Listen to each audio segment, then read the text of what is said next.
पंचदेव प्रार्थना एक शक्तिशाली मंत्र है। प्रातःकाल सच्चे मन से इसे सुनने से जीवन के सभी दुख तुरंत दूर होने लगते हैं। पंचदेव प्रार्थना को प्रतिदिन सुनने से जीवन के असंभव कार्य भी संभव हो जाते हैं। तो आइए सुनते हैं यह पंचदेव प्रार्थना। गजाननं भूतगणादिसेवितं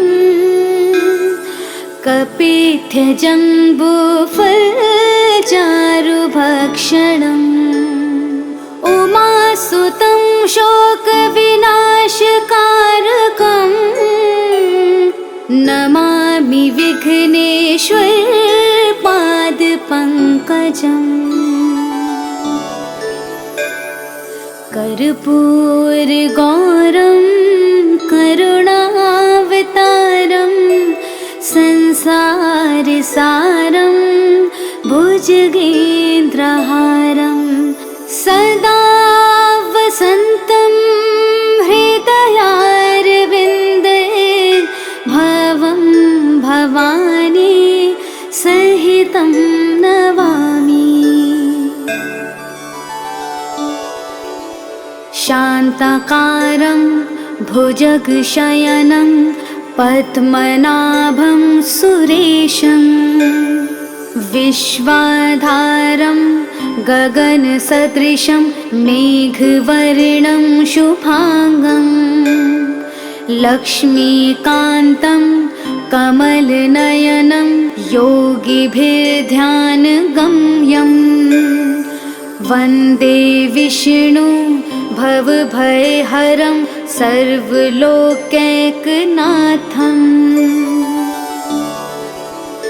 नीलाम्बुजश्यामलकोमलाङ्गं सीतासमारोपितवामभागं पाणो महासायकचारुचापं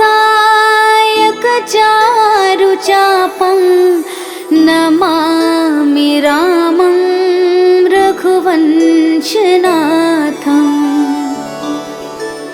मनोजवं मारुततुल्यवेगं जितेन्द्रियं बुद्धिमतां वरिष्ठं वातात्मजं वानुरयोधमुख्यं श्रीरामदूतं शरणं प्रपद्ये। करारविन्देन पादारविन्दं मुखारविन्दे विनिवेशयन्तं वटस्य पत्रस्य पुटेश्यानं बालं मुकुन्दं मनसा स्मरामि। या देवी सर्वभूतेषु शक्तिरूपेण संस्थिता नमस्तस्यै नमस्तस्यै नमस्तस्यै नमो नमः। नीलाञ्जनासमाभासं रविपुत्रं यमाग्रजं छायामार्तण्डसम्भुतं तं नमामि शनैश्चरम्। गजाननं भूतगणादिसेवितं कपित्थजम्बूफलचारुभक्षणम् उमासुतं शोकविनाशकारकं नमामि विघ्नेश्वरपादपङ्कजम्। कर्पूरगौरं करुणावतारं संसारसारं भुजगेन्द्रहारं सदा वसन्तं हृदयारविन्दे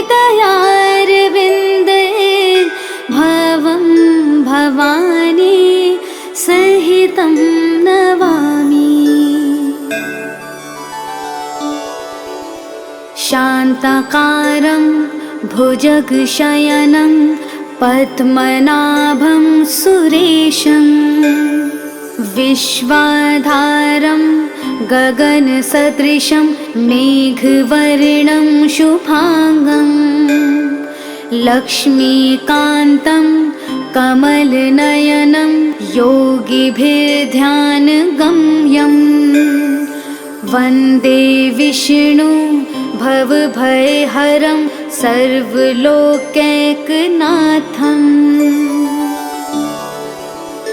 नीलाम्बुजश्यामलकोमलाङ्गं सीतासमारोपितवामभागं पाणो महासायकचारुचापं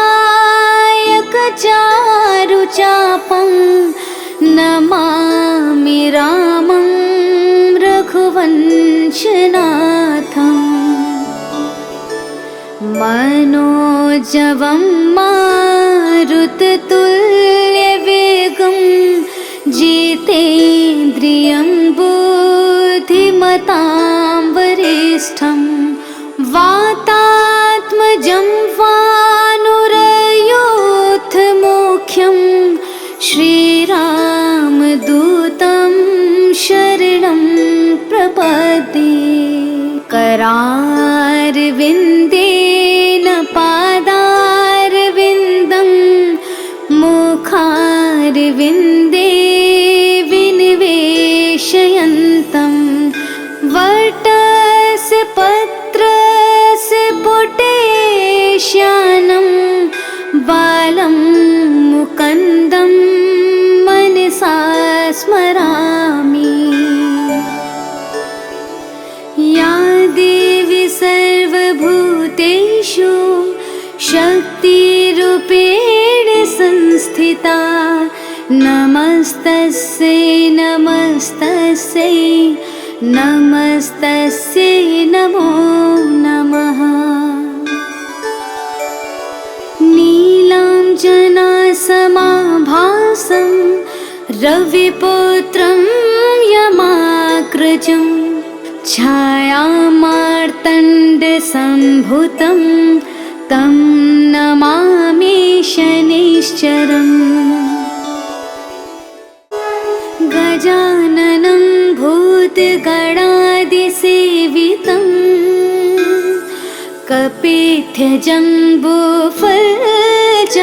कपिध्वजम्बूफलचारुभक्षणम् उमासुतं शोकविनाशकारकम् नमामि विघ्नेश्वरपादपङ्कजम् कर्पूरगौरं करुणावतारं संसारसारं भुजगेन्द्रहारं सदा वसन्तं हृदयारविन्दे भवं भवानी सहितं नमामि। शान्ताकारं भुजगशयनं पद्मनाभं सुरेशं विश्वाधारं गगनसदृशं मेघवर्णं शुभांगं लक्ष्मीकान्तं कमलनयनं योगिभिर्ध्यानगम्यं वन्दे विष्णु भवभयहरं सर्वलोकैकनाथम्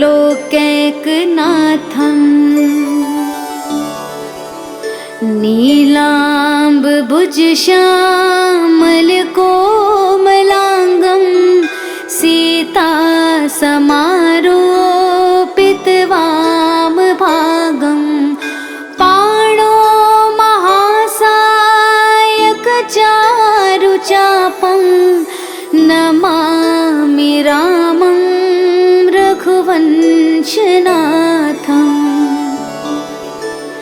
मनोजवं मारुततुल्यवेगं जितेन्द्रियं धीमतां वरिष्ठं वातात्मजं वानुरयोधमुख्यं श्रीरामदूतं शरणं प्रपद्ये। करारविन्देन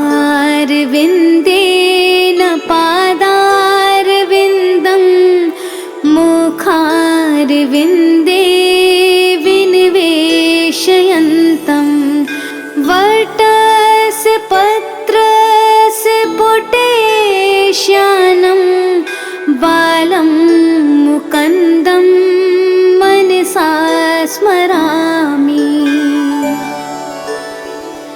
या देवी सर्वभूतेषु शक्तिरूपेण संस्थिता नमस्तस्यै नमस्तस्यै नमस्तस्यै नमो नमः। नीलाञ्जनासमाभासं रविपुत्रं यमाग्रजं छायामार्तण्डसम्भूतं तं नमामि शनैश्चरम्। गजाननं भूतगणादिसेवितं कपित्थजम्बूफलचारुभक्षणम् उमासुतं शोकविनाशकारकं नमामि विघ्नेश्वर पादपङ्कजम्। कर्पूरगौरं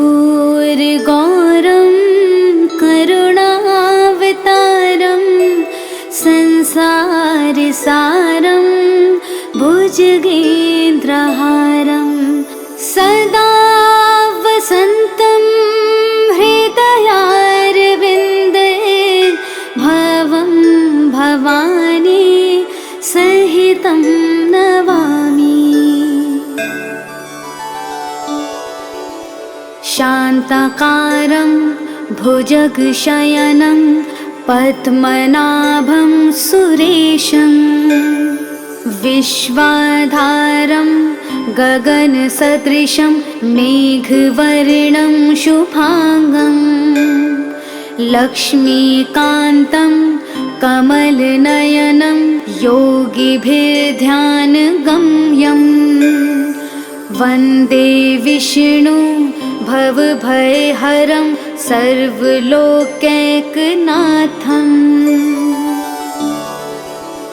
नीलाम्बुजश्यामलकोमलाङ्गं सीतासमारोपितवामभागं पाणो महासायकचारुचापं नमामि रामं रघुवंशनाथम्। मनोजवं मारुततुल्यवेगं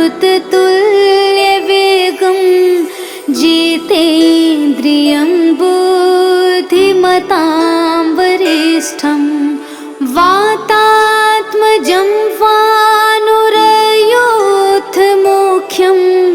श्रीरामदूतं शरणं प्रपद्ये। करारविन्देन पादारविन्दं मुखारविन्दे विनिवेशयन्तं वटस्य पत्रस्य पुटेश्यानं बालं मुकुन्दं मनसा स्मरामि। या देवी सर्वभूतेषु शक्तिरूपेण संस्थिता नमस्तस्यै नमस्तस्यै नमस्तस्यै नमो नमः।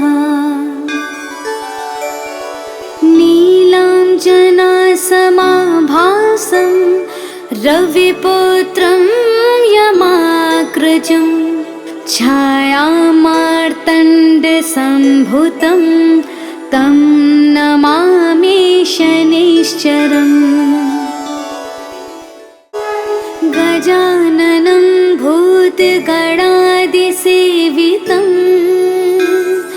कपित्थजम्बूफलचारुभक्षणम्। उमासुतं शोकविनाशकारकम् नमामि विघ्नेश्वरपादपङ्कजम्। कर्पूरगौरं करुणावतारं संसारसारं भुजगेन्द्रहारं सदा वसन्तं हृदयारविन्दे भवं भवानी सहितं नमामि।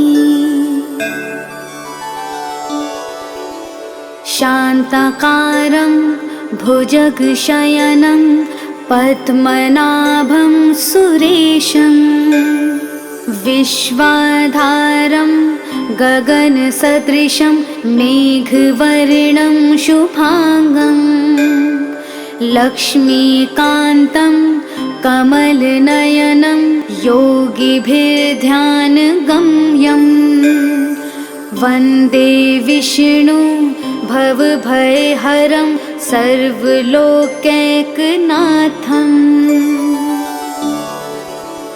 नीलाम्बुजश्यामलकोमलाङ्गं सीतासमारोपितवामभागं पाणो महासायकचारुचापं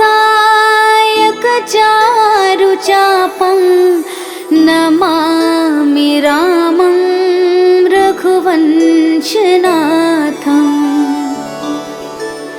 मनोजवं मारुततुल्यवेगं जितेन्द्रियं बुद्धिमतां वरिष्ठं वातात्मजं वानुरयूथमुख्यं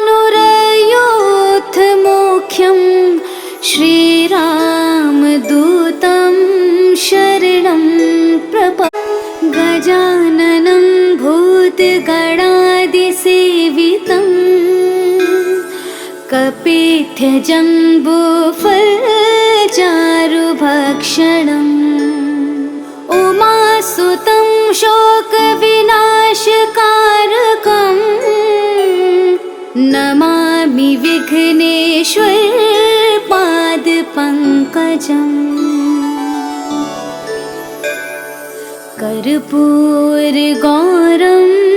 करुणावतारं संसारसारं भुजगेन्द्रहारं सदा वसन्तं हृदयारविन्दे भवं भवानी सहितं नमामि।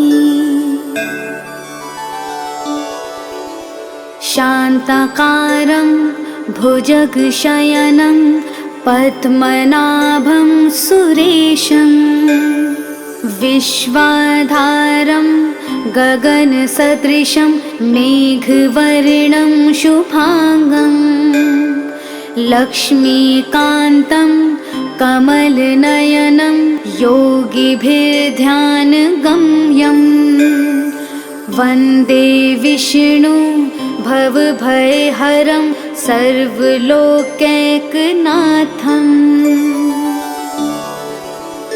नीलाम्बुजश्यामलकोमलाङ्गं सीतासमारोपितवामभागं पाणो महासायकचारुचापं नमामि रामं रघुवंशनाथम्।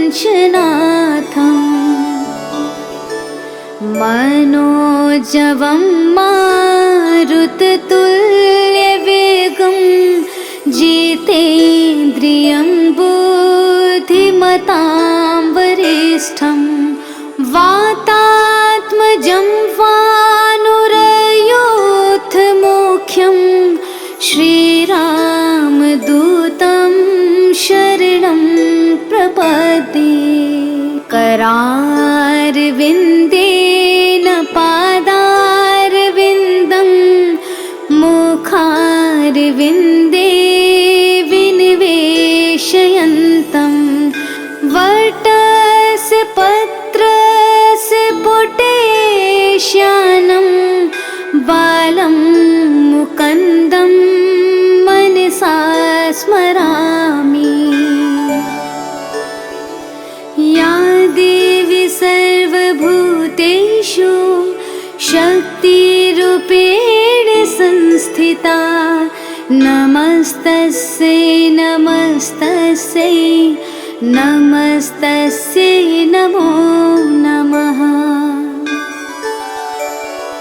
नीलाञ्जनासमाभासं रविपुत्रं यमाग्रजं छायामार्तण्डसम्भूतं तं नमामि शनैश्चरम्। गजाननं भूतगणादिसेवितं कपित्थजम्बूफलचारुभक्षणम् उमासुतं शोकविनाशकारकं नमामि विघ्नेश्वर पादपङ्कजम्। कर्पूरगौरं करुणावतारं संसारसारं भुजगेन्द्रहारं सदा वसन्तं हृदयारविन्दे भवं भवानी सहितं नमामि। शान्ताकारं भुजगशयनं पद्मनाभं सुरेशं विश्वाधारं गगनसदृशं मेघवर्णं शुभांगं लक्ष्मीकान्तं कमलनयनं योगिभिर्ध्यानगम्यं वन्दे विष्णु भवभयहरं सर्वलोकैकनाथम्।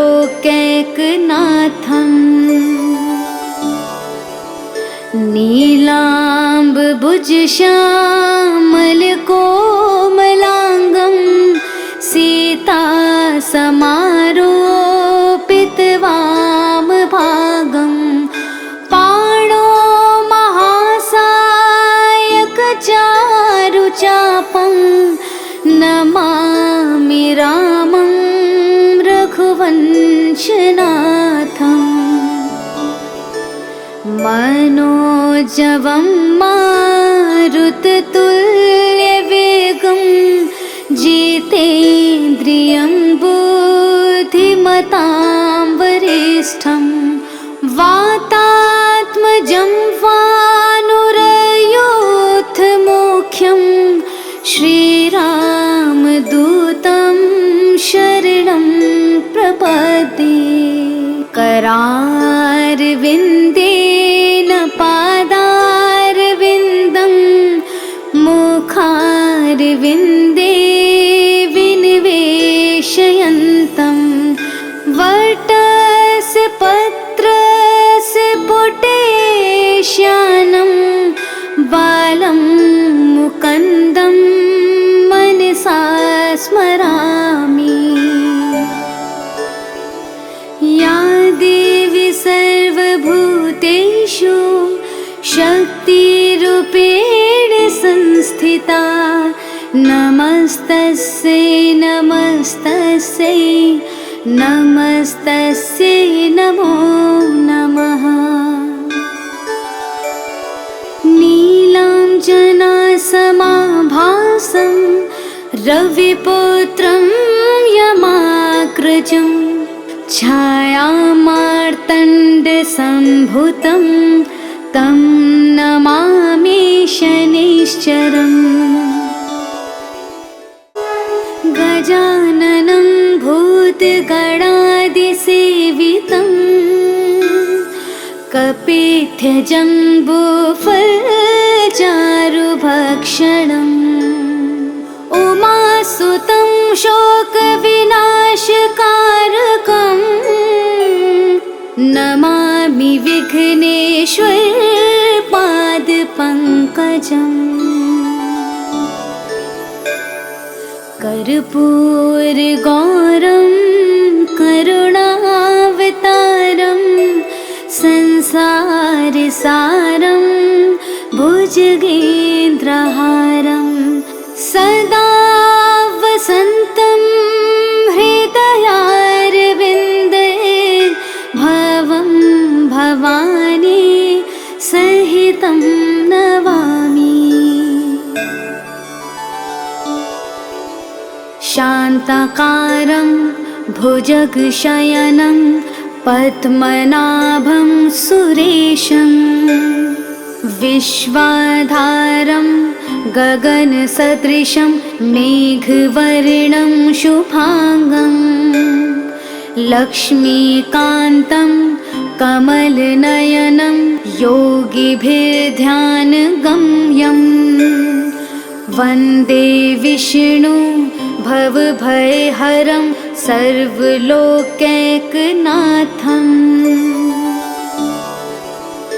नीलाम्बुजश्यामलकोमलाङ्गं सीतासमारोपितवामभागं पाणो महासायकचारुचापं नमामि रामं रघुवंशनाथम्।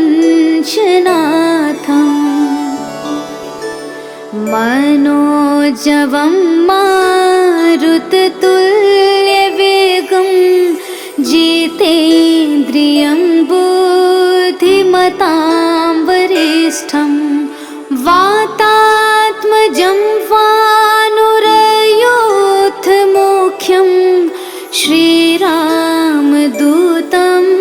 शरणं प्रपद्ये। करारविन्देन पादारविन्दं मुखारविन्दे विनिवेशयन्तं